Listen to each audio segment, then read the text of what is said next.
जी दोस्तों नमस्कार। कैसे हो आप सभी? उम्मीद करता हूँ आप सभी स्वस्थ होंगे, मस्त होंगे, ज़बरदस्त होंगे। तो दोस्तों I am introduce my self बादल बामनिया और आज हम डिस्कशन करने वाले हैं हिस्ट्री इतिहास एनसीईआरटी क्लास 6 का चैप्टर 2 जो है आखिर तक खाद्य संग्रह से भोजन उत्पादन तक। आइए जानते हैं आसान भाषा में, ठीक है, शॉर्ट नोट्स फॉर्म में और एग्ज़ाम ओरिएंटेड, यानी एग्ज़ाम में अगर आपने एडवांस नोट्स या जो कोचिंग के नोट्स पढ़ने के बाद में अगर इनको लास्ट टाइम पे अगर 2-3 बार भी रिवाइज कर लिया तो आपको एग्ज़ाम में दिक्कत नहीं आएगी। तो दोस्तों डिस्कस करते हैं आज का चैप्टर 2। चलो शुरू करते हैं। ठीक है, इसमें एक और चीज़ मैंने ऐड की है, आओ जरा सीखे जरा के लोगों के साथ में रटना मना है, यानी रटने वाला काम बंद करो। अब रटने वाला काम नहीं रहा, ठीक है। अब कॉन्सेप्ट क्लियर करना है, यानी कॉन्सेप्ट को समझना है। रटोगे तो फेल होगे और कॉन्सेप्ट क्लियर करके जाओगे तो एग्ज़ाम में पास हो गए, ठीक है। वीडियो पसंद आए तो लाइक शेयर सब्सक्राइब करने में बिल्कुल कंजूसी नहीं करने का, एक प्यारा सा कमेंट्स करिएगा, एक प्यारा सा लाइक, जिससे हमें यह उम्मीद मिलती है कि जो हम कंटेंट प्रोवाइड कर रहे हैं वो बहुत ही अच्छा है एंड आपको बहुत ही हेल्पफुल लग रहा है। किसी भी एग्ज़ाम की तैयारी करो, NCERT the most important books, ठीक है। यूनिट 2 आखिर तक खाद्य संग्रह से भोजन उत्पादन तक। आइए स्टार्ट करते हैं। सबसे पहला पॉइंट ये बता रहा है कि आरंभिक मानव एवं वे इधर उधर क्यों घूमते थे, यानी जो पहला मानव था, जो आदि मानव का जो समय था, उस समय में जो मानव था वो इधर उधर आपने सुना कि घूमते रहते थे। तो भाई क्यों? ठीक है, आइए जानते हैं। यानी वो भोजन, फल, कंद, जड़े, शिकार की तलाश में घूमते, यानी भोजन प्राप्त के फल मिल जाए, कुछ शिकार मिल जाए मांस वगैरह के लिए, उनके खान पान के, इसलिए वो आसपास घूमते थे।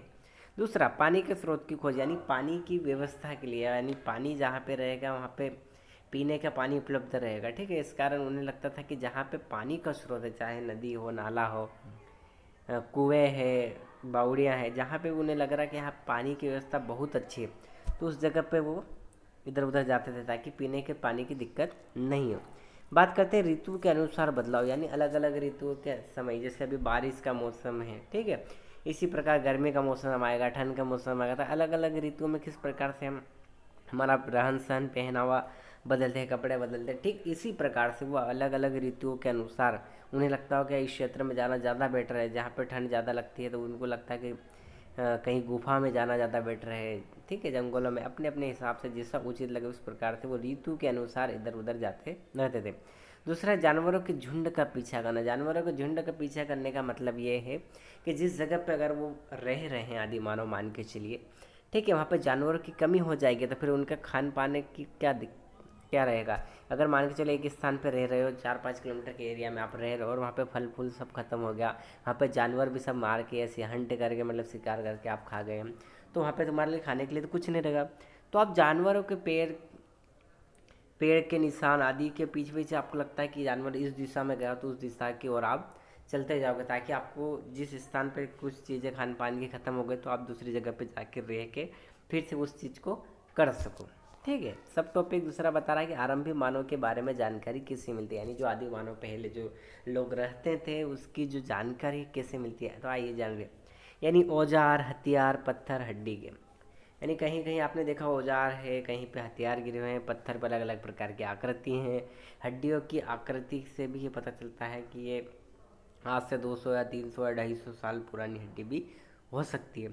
फिर दूसरी बात है गुफा चित्र। अधिकतर आपने किलों में गए होंगे, गुफाओं में गए होंगे, अलग अलग चित्र के दृश्य बने होते, चाहे वो जानवर के हो, चाहे इंसान को, चाहे देवी देवता, अलग अलग प्रकार की जो चित्र हैं गुफाओं में बने होते हैं। इससे हमें पता चलता है कि पहले के जो लोग हैं इस तरीके का रहन सहन करते थे, जिन्होंने अपने जो रहन सहन को एक चित्र के माध्यम से प्रस्तुत किया है।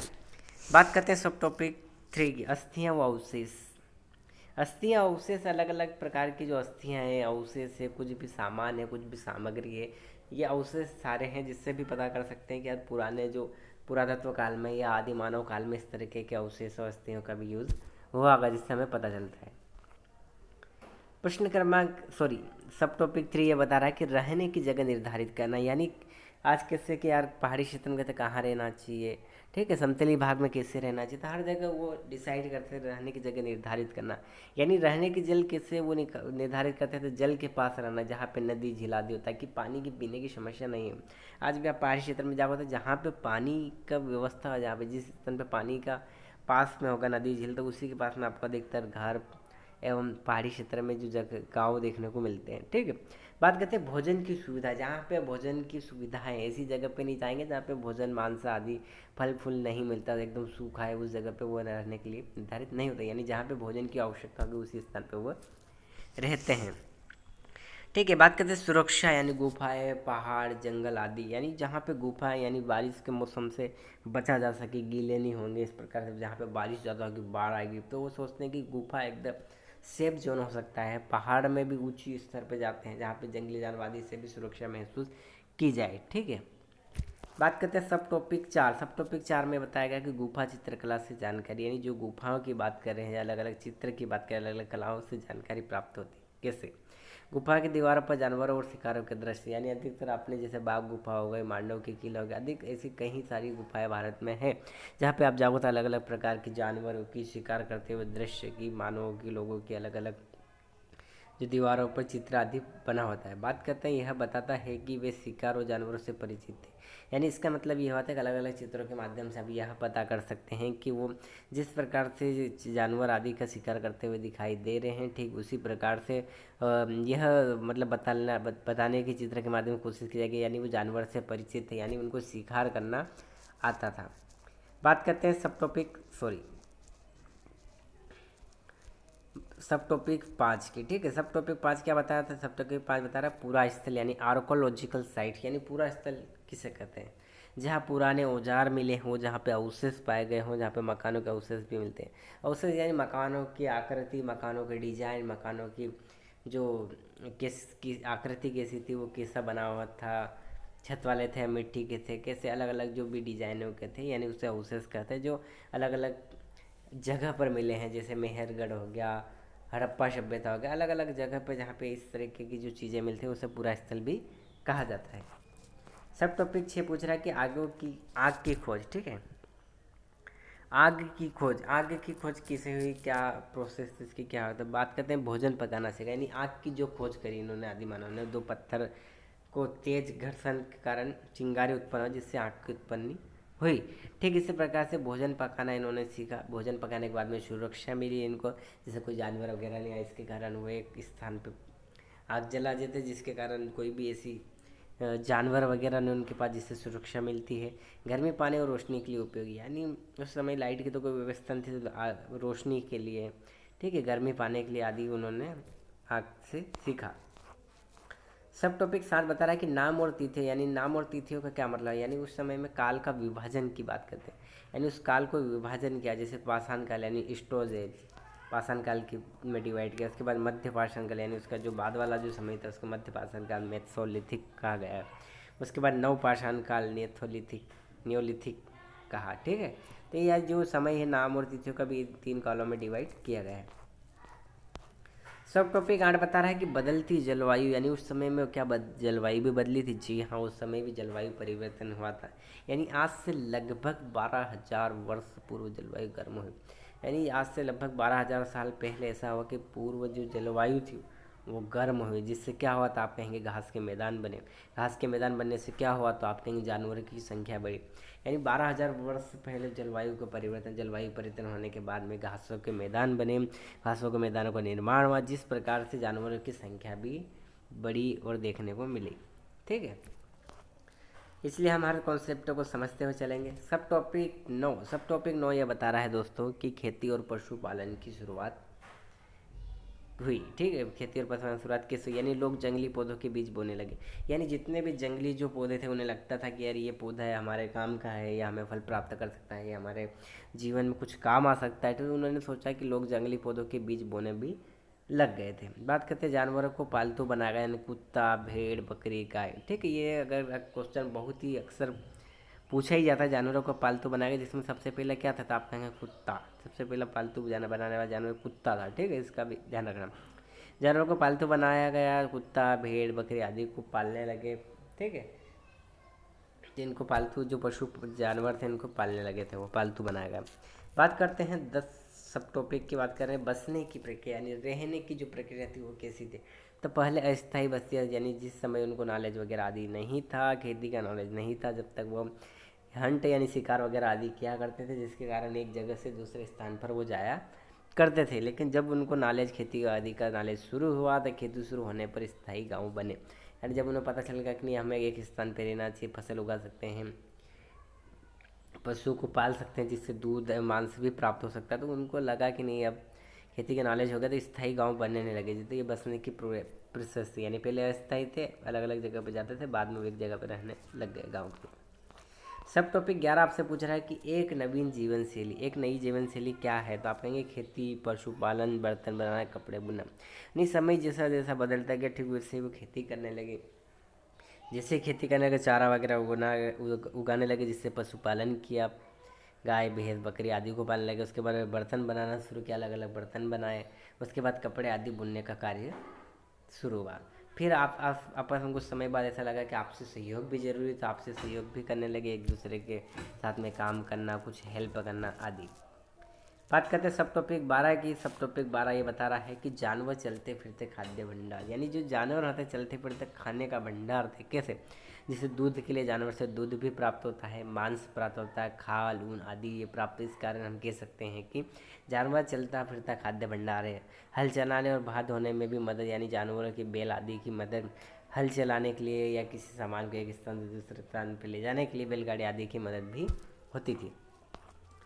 सब टॉपिक 13 बता रहा है कि आओ आरंभिक कृषक और पशुपालक के बारे में जाने, यानी जो आरंभिक कृषक थे, जो सबसे पहले जो कृषक थे उनके बारे में और पशुपालक के बारे में जाने। स्थायी जीवन का आरंभ, यानी यहाँ पे जब ये आरंभिक कृषक जब शुरू हुए थे, पशुपालन की जो प्रक्रिया जो शुरू हुई थी, वहाँ से अस्थायी जीवन का आरंभ हुआ। गाँवों को विकास देखने को लगा। उस समय गाँवों का विकास हुआ कि एक स्थान पर जब बहुत सारे जो मानव रहने लगे तो गाँवों का विकास दिखने लगा। सब टॉपिक 14 की बात करें तो स्थायी जीवन की, यानी अब पता चल रहा है कि धीरे धीरे समय बदलने के बाद में स्थायी जीवन की ओर बढ़ रहे हैं। यानी मकान बनाने लगे हैं, ईंटों मिट्टी आदि से। वो उनको लग रहा है कि अब मकान बनाना भी जरूरी है, कि स्थान पर रुकने तो मकान बनाए। फिर धीरे धीरे बस्तियाँ यानी मोहल्ले आदि बनी, मोहल्ले आदि जो बस्तियां हैं वो बनने लगी। उसके बाद में अनाज का भंडारण भी करने लगे, कि उनको लगा कि नहीं यार जो हम फसल पका रहे हैं, जिससे हमें ये पता चलेगा कि कुछ समय के बाद हमारा अनाज खत्म होगा या ज़्यादा अनाज पका तो उसे बेचना नहीं चाहिए, आदान प्रदान नहीं करना चाहिए। उन्हें क्यों ना एक जगह स्टोर कर रखें, ताकि जब हमारे पास ये जो स्टॉक है, दूसरा जो खान पान के जो साधन है, जो अनाज है, वो ख़त्म होने के बाद में हम जो स्टॉक है वहाँ से ले आए भंडारण से। बात करते हैं सब टॉपिक 15 के सूक्ष्म निरीक्षण, यानी मेहरगढ़ जो बलूचिस्तान पाकिस्तान में स्थित है। बात करते हैं सबसे पुराना खेती पशुपालन स्थल, यानी जो मेहरगढ़ है वहाँ पे सबसे पुराना खेती के साक्ष्य और पशुपालन स्थल देखने को मिला है। यहाँ अनाज के भंडार, जानवरों की हड्डियाँ, मकान, समाधियाँ मिली, यानी अनाज के भंडार भी यहाँ मेहरगढ़ में देखने को मिले, जानवरों की हड्डियाँ भी देखने को मिली, मकान, समाधि स्थल आदि देखने को मिले। आप कहें कहाँ, तो मेहरगढ़। ठीक है। बात करते हैं अन्यत्र, यानी और अतिरिक्त जो जानकारी उसको भी देख लेते हैं हम। सब टॉपिक 16 अन्यत्र, यानी फ्रांस की गुफा में चित्रकारी भी देखने को मिली, जिससे हमें क्या पता चलता है, आप कहीं गुफाओं में शिकार का दृश्य, यानी जो फ्रांस की गुफा चित्रों को जहाँ पे देखा गया है वहाँ पे ये बताया गया है कि गुफाओं में शिकार के दृश्य भी दिखाए गए हैं, जिससे हमें ये पता चलता है कि जो पहला जो मानव था, जो पहले के लोग थे, यानी वो शिकारों के दृश्य यानी शिकार से परिचित थे, जानवरों से परिचित, जिससे उनको मांस आदि का प्राप्त होता था। यह बताता है कि आरंभिक मनुष्य कला प्रिय ये और धार्मिक आस्था रखते हैं, यानी जो उस समय के जो मानव थे या उस समय के जो लोग थे, यह बताता है कि आरंभिक मनुष्य यानी ये कला से प्रिय थे, यानी धार्मिक अनुष्ठान आस्था ये रखते थे। सब टॉपिक 17 बता रहा है कि एक नवपाषाणिक पुरा स्थल क्या है। नवपाषाणिक पुरा स्थल की कौन कौन से, तो आप कहेंगे चिराग जो बिहार में स्थित है, ये एक नवपाषाणिक पुरा स्थल है। बेलन घाटी उत्तर प्रदेश में, ये भी एक नवपाषाणिक पुरा स्थल है। यहाँ पर खेती बर्तन घरों के प्रमाण देखने को मिले। इन जो नवपाषाण पुरा स्थल की बात करें, चिराग बिहार, बेलन घाटी उत्तर प्रदेश में, यहाँ से खेती बर्तन घरों के प्रमाण देखने को मिले हैं। ठीक, अब एग्ज़ाम ओरिएंटेड क्या आपके लिए इम्पोर्टेंट हो सकता है, उन पर भी हम एग्ज़ाम बूस्टर नोट्स की बात कर लीजिए कि ये लास्ट में कुछ इंपॉर्टेंट नोट्स दिए गए जो डायरेक्ट एग्जाम में भी पूछे जा सकते हैं। इसमें ये बताया गया कि प्रारंभिक जीवन में क्या था, यानी जब प्रारंभिक जीवन हो रहा था उस समय शिकार और संग्रहण का कार्य बहुत स्थायी जीवन की कोई बात उस समय नहीं थी। उसके बाद में आग की खोज यानी एक बड़ा मोड़ था, यानी एक नई क्रांति कह लीजिए, एक नया समय कह लीजिए कि आग की खोज के होने के बाद उनको पता लगा कि नहीं यार ये भी बहुत इंपॉर्टेंट है आग की खोज। ठीक है। खेती पशुपालन यानी 12,000 वर्ष पूर्व यानी शुरू, यानी ये खेती करने की जो प्रोसेस है, जो जानवरों के पालने की जो प्रोसेस है, वो लगभग आज से 12,000 वर्ष पूर्व शुरू हुआ। बात करते हैं पहला स्थायी जीवन अगर देखने को मिला तो कहाँ, तो आप कहेंगे मेहरगढ़ में। मेहरगढ़ एक ऐसा स्थान है जहाँ पर पहला स्थायी जीवन देखने को मिला है। बात करते हैं पशु चलते फिरते खाद्य भंडार दोस्तों। तो यहाँ पे ये बता रहा है कि जो पशु होते हैं जो चलते फिरते खाद्य भंडार है। ठीक है। दूसरा है नवपाषाणिक स्थल, यानी नवपाषाण स्थल की बात करें तो चिरात, बेलन घाटी आदि एक नवपाषाण स्थल है। गुफा चित्रकला की बात करें तो आरंभिक मनुष्य की कला और जीवन का परिचय, यानी बात करें कि आरंभिक जो मनुष्य तन की क्या क्या कलाएँ थी, वो जीवन का जो परिचय किस प्रकार से दृश्य किया गया, तो आप चित्रकला गुफा चित्रकला के माध्यम से देख सकते हैं। ठीक है दोस्तों, ये थे हमारे जो शॉर्ट नोट्स। अगर वीडियो पसंद आया तो लाइक शेयर सब्सक्राइब करने में बिल्कुल भी कंजूसी नहीं करना। और जो भी बंदा अगर कंपटीशन एग्ज़ाम की तैयारी कर, चाहे वो नॉन टीचिंग की बात करें, टीचिंग एग्ज़ाम की बात करें, MPPSC ऑल भारत का कोई सा भी एग्ज़ाम अगर दे रहे हैं तो इसके लिए मोर देन इनफ, यानी ये नोट्स तो पर्याप्त होने वाले हैं। एडवांस नोट्स आपको पढ़ना पड़ेगा। ठीक है। NCERT आधारित शॉर्ट नोट्स बना के। ठीक है दोस्तों, अगर आप भी चाहते हैं कि इस वीडियो की PDF अगर हमको मिले, डाउनलोड हो जाए, जिससे हमको बार बार वीडियो नहीं देखने पड़े, अगर आप चाहते हो इस तरीके की प्रोसेस, तो दोस्तों मैं आपके इस वीडियो के डिस्क्रिप्शन में हमारे ग्रुप की आवो जरा सीखो जरा व्हाट्सअप ग्रुप की लिंक दे दूंगा। जैसे लिंक पर क्लिक करोगे तो ग्रुप खुल जाएगा। ज्वाइन होने के बाद में कुछ समय बाद आपको इस वीडियो की PDF उस ग्रुप में मिल जाएगी, जहाँ से आप डाउनलोड करके मल्टीपल टाइम्स रिवाइज भी कर सकते हैं। ठीक है दोस्तों, मिलते हैं नेक्स्ट वीडियो में। ठीक है। Thanks for watching.